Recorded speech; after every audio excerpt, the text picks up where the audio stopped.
মনোমুগ্ধকর ও অবিশ্বাস্য এক ফুটবল রূপকথা লিখেছিল আর্জেন্টিনার ২৬ জন ফুটবলার।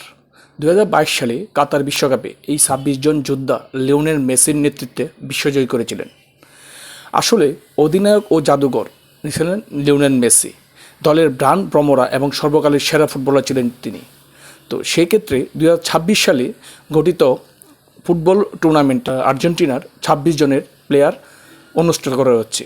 তারা কে কে? আর্জেন্টিনার নতুন ২৬ দলের যে স্কোয়াড সেটা হচ্ছে goalkeeper Emiliano Martinez, Geronimo Rulli, Walter Benitez, defender Cristiano Romero, Lisandro Martinez, Nahuel Molina, Nicolas Otamendi, Gonzalo Montiel, Marcos Acuna, Facundo Medina, Nicolas Tagliafico.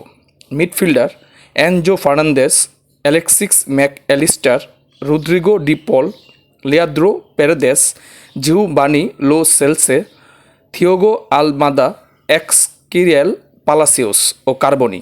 Forward হিসেবে আছে Lionel Messi, Julian Alvarez, Lautaro Martinez, Alejandro Garnacho, Nicolas Gonzalez, Angel Correa, Paulo Dybala.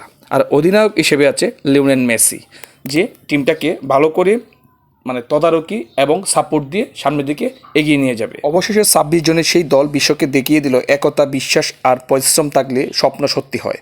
আর সেইতেই Lionel Messi নিজের হাতে তুলে নিয়েছেন বহু প্রতীক্ষিত বিশ্বকাপ trophy.